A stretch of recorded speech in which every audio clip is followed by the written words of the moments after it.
आज हम मौजूद है रावलपिंडी स्पोर्ट्स कॉम्प्लेक्स में। यहाँ पे जो आजकल के नौजवान नस्ल मोबाइलों में घुसी रहती है, लेकिन यहाँ पर नौजवान नस्ल के लिए डिफरेंट एक्टिविटीज़ जो है वो फराहम की गई है। मेरे अकब में अगर कैमरामैन आपको दिखा सके तो छोटे बड़े जो नौजवान जो है, छोटे बच्चे बड़ों के साथ नौजवान नस्ल जो है वो इस टाइम कराटों में मसरूफ़ है। साथ ही दूसरी जानिब अगर दिखाया जा सके तो बॉक्सिंग जो है इस टाइम उसकी क्लासेस हो रही है। हमारे बैक साइड पे मेरे बिल्कुल सामने जो है स्विमिंग पूल मौजूद है। आए आपको विजिट करवाते हैं कि रावलपिंडी स्पोर्ट्स कॉम्प्लेक्स में इस टाइम कौन कौन सी फैसिलिटीज़ दी जा रही है और साथ ही रावलपिंडी स्पोर्ट्स कॉम्प्लेक्स कैसे नौजवान नस्ल को है वो ट्रेन कर रही है और मोबाइल जैसे लत से उसको बाहर निकाल रही है। मेरे साथ इस वक्त मौजूद है चाइनीज़ मार्शल आर्ट के इंचार्ज वुशु की। अस्सलाम वालेकुम सर। वालेकुम अस्सलाम। Sir your good name? Mansoor Ahmed. Mister Mansoor, हमें ये बताइए कि आजकल नौजवान नस्ल न्यू मीडिया पे ज़्यादा वो फोकस कर रही है, मोबाइल के इस्तेमाल ज़्यादा कर रही है, लेकिन इस तरह के सेहतमंद और मुनफरिद खेलों को जो तरजीहात में से आपने दी है और ये बच्चों को हम देख रहे हैं कि काफ़ी कसीर तादाद में भी मौजूद है, इसके क्या राज है? जी अल्हम्दुलिल्लाह, बेसिकली थोड़ा सा भी पिछले कुछ अर्से में पेरेंट्स की अवेयरनेस जो है वो बढ़ गई है। ख़ास तौर पे मोबाइल जो है उसकी एक वजह है, क्योंकि बहुत से पेरेंट जो है जो इस चीज़ से मुश्किल में है कि बच्चा जो है उसका स्क्रीन टाइम या उसका मोबाइल टाइम बहुत ज़्यादा हो गया हुआ है, तो वो किसी ना किसी उसको स्पोर्ट्स एक्टिविटी में इन्वॉल्व करना चाह रहे हैं। तो मार्शल आर्ट जो है वो one of the best activity through out all over the world है। सर इस टाइम हम देख रहे हैं कि यहाँ बड़े भी मौजूद है, छोटे बच्चों से लेकर बड़ों तक मौजूद है। यहाँ पे कोई एज ग्रुप स्पेसिफाई है? और क्योंकि हम इस्लामी माशरे में रहते हैं तो फीमेल जो हमारी यंग जनरेशन है 18+ है, उनके लिए कोई सेपरेट क्लासेस का इंतजाम है? वैसे हमारी गर्ल्स की सेपरेट क्लासेस भी होती हैं। जो ऐसी गर्ल्स हैं एडल्ट्स जो सपोज़ बॉयज़ के साथ ट्रेनिंग करना चाहें तो वो भी अलाउ है, बट वो डिपेंड करता है कि उनकी विल क्या है, वो कैसे चाहते हैं। बाकी जो एज ग्रुप है हमारे पास अभी इस वक्त आप देख रहे हैं तमाम 3 साल से लेकर और इस वक्त 50 साल तक के लोग मौजूद हैं। उनका होता ये है कि हर एक का लेसन डिफरेंट होता है, हर एक की ट्रेनिंग डिफरेंट होती है। कंबाइन और ग्रुप ट्रेनिंग कुछ साथ साथ होती हैं या असेंबली एक साथ होती है, बाकी सब की ट्रेनिंग अलग-अलग होती है। अभी अगर आप देखेंगे ना जो सेग्रीगेशन हुई हुई है क्लब में, वो बच्चों की जो है वो अलग से लाइन्स बनी हुई है, बड़ों की अलग बनी हुई है, गर्ल्स की अलग लाइन बनी हुई है। एग्जैक्टली सर, हमने यहाँ पे देखा कि यहाँ बच्चे सारे मौजूद हैं और बहुत अच्छी एक्टिविटीज़ वो परफॉर्म भी कर रहे हैं। इसके वो ये लोग पे करते हैं या गवर्नमेंट की तरफ से ये सब्सिडाइज है? नहीं, बिल्कुल ये पे करते हैं, क्योंकि स्पोर्ट्स कॉम्प्लेक्स बेसिकली तो समझ लें गवर्नमेंट की जगह है, लेकिन यहाँ पे जो एक्टिविटी है जिस तरह समझ लें हम यहाँ पे जो है वो इनको रेंट पे करते हैं और ये आउटसोर्स होती है, तो बच्चे हमें फ़ी पे करते हैं। सारे नौजवान मोबाइल में घुसे रहते हैं, तो ये क्या आपने शुरू किया है?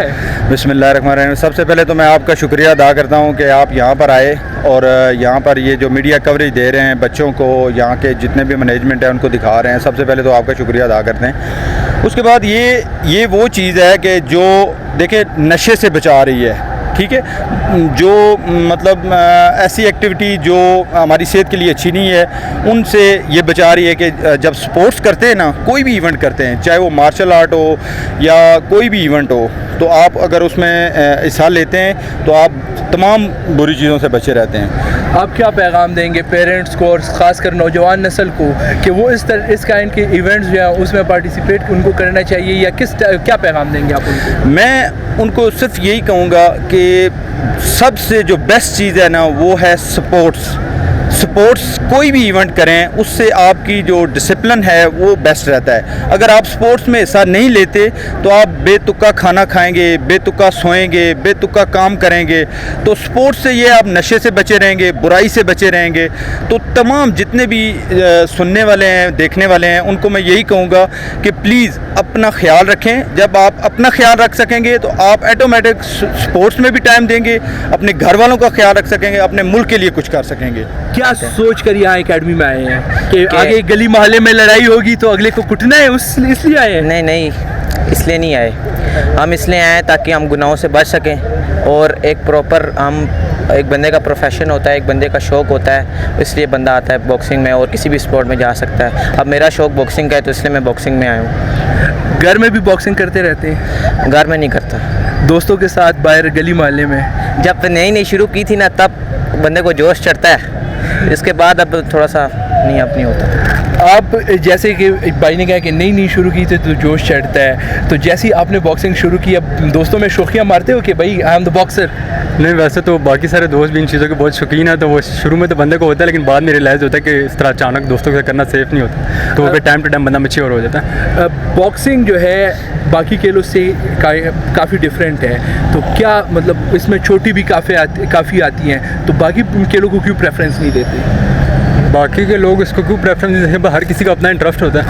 आप बाकी खेलों पर बॉक्सिंग को ही आपने क्यों प्रेफरेंस दिया है, जबकि इसमें चोटी भी काफ़ी आती हैं? वैसे बॉक्सिंग को इसलिए प्रेफरेंस दिया क्योंकि वो मतलब फिजिकली काफ़ी टफ होती है और वो आपको मेंटली भी स्ट्रॉन्ग करती है, तो इसलिए मुझे बॉक्सिंग ज़्यादा प्रेफर किया। ये बताएं कि क्या सोच कर जो है बॉक्सिंग में आई है आप? मैंने ये सोचा कि बॉक्सिंग में आई हूँ कि अपने मुल्क का नाम रोशन हो जाए। ये ओलंपिक्स में जाना है आपने? यस। बॉय कट करके बॉयज़ के गेम खेलना तुम जो खेल रही हो, ये बॉयज़ के लिए नहीं है सिर्फ? ये बॉयज़ के लिए नहीं है, सब के लिए। आगे के क्या आपके वो है ड्रीम्स क्या हैं? मेरा ड्रीम है कि इंशाल्लाह मैं ओलंपिक में जाऊँ, आगे मेडल हासिल कर। पाकिस्तान की बाकी लड़कियों को क्या पैगाम दोगे? यही है कि अच्छे से अच्छे खेलें। मुझे ये बताएं, जब आप बॉक्सिंग कर रही होती हैं, यहाँ से सीख के जा रही होती हैं, घर में हम अक्सर देखते हैं भाई बहनों की लड़ाइयाँ होती है, तो भाई के साथ भी होती रहती है? मेरी खाली बहन है तो कंट्रोल करती हूँ, क्योंकि उसको पता है कि पिट जाऊंगी। और आपका क्या सीन है? मेरी भी सिस्टर्स ही हैं और मैं भी बस बढ़िया कंट्रोल ही है। कंट्रोल कर लेती हैं। आगे क्या मुल्क की दूसरी ख़वातीन को क्या पैगाम देंगी, दूसरी लड़कियों को क्या पैगाम देंगी कि उनको खेलों में आना चाहिए, या क्या आपका क्या पैगाम है? मेरा तो यही पैगाम है कि उनको इन खेलों में शामिल होना चाहिए, क्योंकि ये उनके लिए भी अच्छा है और दूसरी ख़वातीन के लिए भी।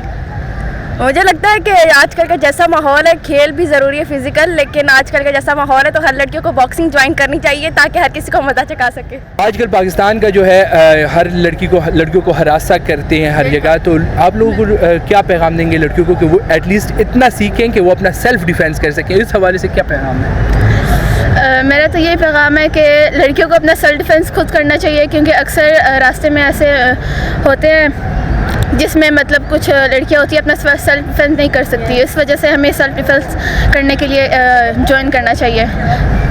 कि आजकल तो लड़के भी सेफ़ नहीं है, तो मैं ये कहना चाहती हूँ जो लड़कियाँ और लड़कों सबको self defence boxing specially mix martial art सीखना चाहिए ताकि वो अपना सेल्फ डिफेंस खुद कर सके, क्योंकि हमें किसी पे भरोसे पे नहीं आना चाहिए कोई हमें आके बचाएगा, हमें कोई पकड़ेगा तो आएंगे शोर मचाएंगे, वो बल्कि तमाशा देखेंगे, मोबाइल फ़ोन निकले होंगे उनके हाथ। प्लीज़ अपना सेल्फ डिफेंस खुद करना सीखे, be happy, be strong and be hard. Karate ही क्यों चूज़ किया है, और क्या कराटे गली मोहल्ले में दोस्तों को शो ऑफ करवाते हैं कि मैं कराटे करता रहता हूँ, और उनको मतलब ये जो आप उछल रहे होते हैं बैक फ्लिप्स एक्सेट्रा वो कर रहे होते हैं उनके सामने? फर्स्ट ऑफ ऑल ये कराटे नहीं है, ये मार्शल आर्ट है, कung fu। ये चाइनीज़ है, कराटे जापानीज़ है। और जो उनसा आप शो ऑफ करने का कहते हैं ना कि मतलब आफ्टर ये हो जाता है कि माइंड मैच्योर हो जाता है, आप शो ऑफ करने वाला सिस्टम नहीं रहता। और बैक फ्लिप्स ये समझ ले एक सीक्रेट आर्ट रहता है, क्योंकि अगर यही ज़्यादा हो ना, क्योंकि ये गलत हाथ में नहीं जाना चाहिए। ठीक है, यहाँ पे हम गर्ल्स को भी देख रहे हैं, तो क्या आप मतलब घर से बाहर आती हैं और इस टाइप के खेलों में हिस्सा लेती हैं? यहाँ पे बंदा गिरता भी है, चोटी भी लगती है, फिर भी क्यों इस तरह की खेलों को आप प्रेफर कर रही हैं? क्योंकि ये मुझे पसंद है।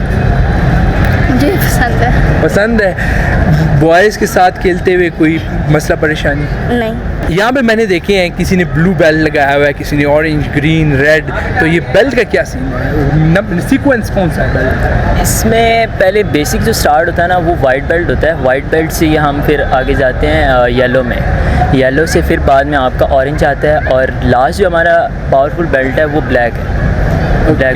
और ये पीछे ग्रीन और ब्लू जो है वो क्या करवाती है, तो वो कौन से कलर को रिप्रेजेंट करती है? वो हमारे इधर ब्राउन और ब्लू को करते हैं, मतलब ब्लैक जो है वो सबसे टॉप पे ही है, लेकिन उससे जो पीछे आते हैं वो हमारे ब्राउन और ब्लू हैं। लड़कियों के लिए क्या पैगाम दोगी कि लड़कियों को मार्शल आर्ट सीखनी चाहिए कि नहीं? मैं तो कहती हूँ बिल्कुल सीखनी चाहिए। लड़कों के मुकाबले में हम लोग उनका मुकाबला कर सकते हैं, वो लोग हाथ उठाएंगे तो हम लोग उनके हाथ तोड़ के रख देंगे, और मैं कहती हूँ ये ज़िंदगी के लिए बहुत अच्छा है। हर चीज़ में हर फील्ड में से ज़रूरत पड़ती है। पेरेंट्स के लिए क्या पैगाम दोगी पेरेंट्स को कि अपनी बेटियों को और बच्चियों को इस टाइप के अकेडमीज़ में भेजें कि नहीं? मैं कहती हूँ बिल्कुल भेजें, बल्कि मैं कहती हूँ मैं लेट आई हूँ, मुझे जल्दी आना चाहिए था ताकि मैं ज़्यादा अच्छी हो जाती। मोबाइल एक्टिविटी ज़्यादा जो हमारी घरेलू ख़वातीन है वो काम काज कर रही होती है और फिर मोबाइल को प्रेफरेंस दे रही होती है, तो उन एक्टिविटीज़ वो ज़्यादा अच्छी है या ये ज़्यादा अच्छी है, उस हवाले से क्या पैगाम दोगी? मोबाइल भी बहुत ज़रूरी है ज़िंदगी में, लेकिन ये वाला काम जो है ना, ये पाकिस्तान में तो इतना ज़रूरी है ना, इतना ज़रूरी है मैं बता भी नहीं सकती हूँ इतना बहुत ज़्यादा ज़रूरी है, क्योंकि लड़के हर जगह मौजूद होते हैं और बहुत ज़्यादा तंग करते हैं लड़कियों को। ज़्यादातर बाहर निकलने में बहुत मसला होता है कि यहाँ पे जाएंगे तो ये तंग करेंगे, ये तंग करेंगे, तो उनका मुंह तोड़ सकते हैं बंदा। सर हमने यहाँ पे देखा कि एज ग्रुप कोई नहीं है, बॉयज़ गर्ल्स में कोई डिफरेंस नहीं है, हर कोई सीखने के लिए आ रहा है। आप हम जैसे जो ऑफिस वर्कर्स हैं उनके लिए क्या सजेस्ट करते हैं, क्योंकि वो पूरा दिन काम करके थक जाते हैं और उसके बाद उनकी हिम्मत नहीं होती कोई हेल्दी एक्टिविटीज़ के लिए? बिस्मिल्लाहिर्रहमानिर्रहीम। वुशु कुंग फू चाइनीज़ मार्शल आर्ट में आप कोई भी सख्त काम दिन को करते हैं, जब शाम को आप आके यहाँ पे ये नहीं कि आपको बिल्कुल ही सख्त एक्सरसाइज करवाई जाएगी, आपकी एज के मुताबिक हमारे पास डिफरेंट बॉडी एब्डॉर्मल बॉडिकल एक्सरसाइज हैं जो कि आपको आस्ता आस्ता करवाते हुए जब वो आप आस्ता आस्ता एक्सरसाइज करेंगे तो उसके बाद आप डेवलप हो जाएंगे, फिर अगली एक्सरसाइज की तरफ आएंगे, तो इससे इंसान का एक स्टेमिना बढ़ जाता है, सेहत बनती है और जो बेड एक्टिविटीज़ है उसकी तरफ दिल और दिमाग नहीं जाता।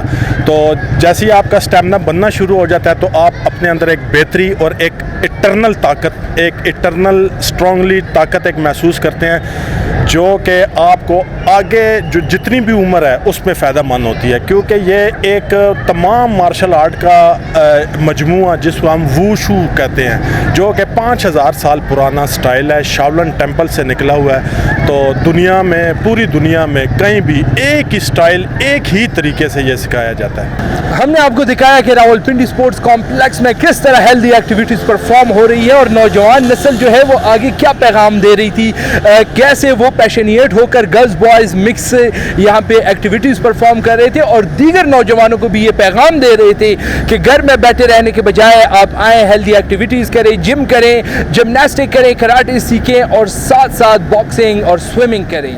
कैमरामैन कमर शाह के साथ सैयद आदिल रज़ा, जहान न्यूज़, रावलपिंडी।